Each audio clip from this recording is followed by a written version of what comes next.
बहुत ही मज़ेदार, चटपटा, कम वक़्त में बनने वाला मज़ेदार खड़े मसाले का कीमा आप लोगों के लिए लेकर आई हूँ। एक ऐसी रेसिपी जो बहुत आसानी से बन जाती है और देखने में ये ऐसी लगती है कि इसमें जैसे आपने पता नहीं कितनी मेहनत की और कितनी मेहनत करके इसको आपने बनाया।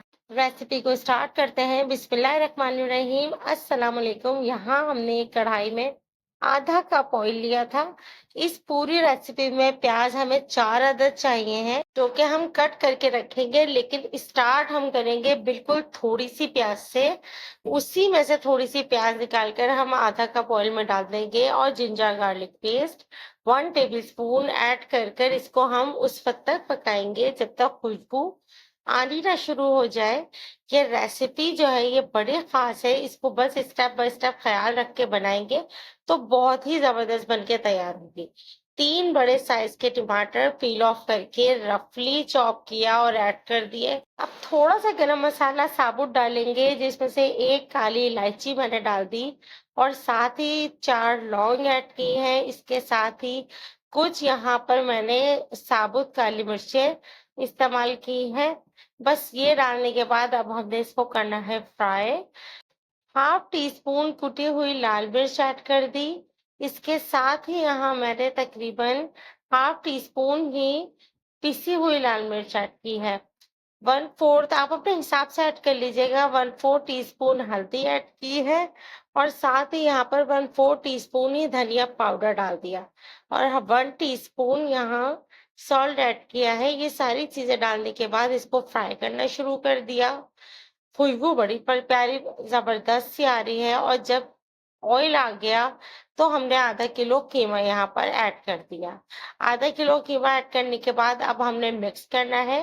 टमाटर वगैरह सब इसके साथ ही पक जाएंगे, इसलिए हमें बहुत ज्यादा मेहनत करके टमाटर को पेस्ट बनाने की जरूरत ही नहीं है। कीमे को बहुत अच्छे तरीके से हमने भून लिया मसाले के साथ। रेसिपी में अंत तक साथ रहा करें और देखा करें कि ये रेसिपी हमने कैसे बनाई है। हर रेसिपी में कोई ना कोई ट्विस्ट होता है, डिफरेंट रेसिपी होती है। जिस वक्त आप बनाते हैं तो आपका जायका थोड़ा अलग हो जाता है नॉर्मल रेसिपी से। अब देखिए, जब ऑयल ऊपर आ गया कीमे के अंदर तो जितनी प्याज हमने काट के रखी हुई थी वो सारी ऐड कर दी।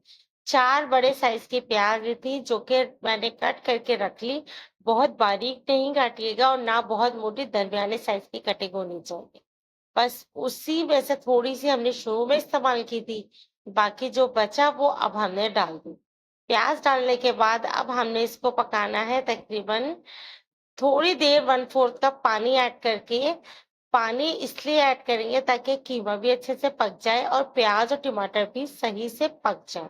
15 मिनट के लिए हमने कैप लगा दिया। 15 मिनट के बाद आप देखिए हर चीज़ सेट हो चुकी है, प्याज़ भी काफ़ी हद तक और टमाटर भी।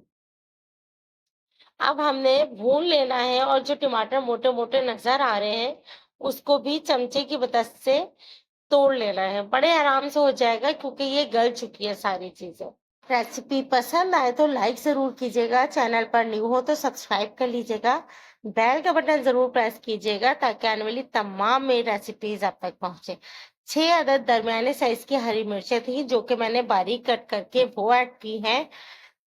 पिसी हुई मिर्चें और कुटी हुई मिर्चें भी हमने थोड़ी कम ही डाली थी, इसलिए क्योंकि हमें हरी मिर्चें ज्यादा डालनी थी।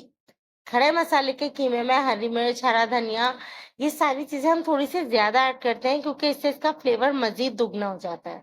फ्रेंड्स एंड फैमिली में डेली कुक शो को शेयर करना बिल्कुल भी नहीं भूलिएगा और रेसिपी अगर पसंद आ जाए तो कमेंट करके जरूर बताइएगा कि ये रेसिपी आपको कैसी लगी और लाइक करना बिल्कुल भी नहीं भूलिएगा।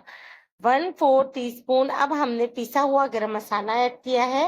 बस ये ऐड करने के बाद इसको भून लिया और डिश आउट कर दिया।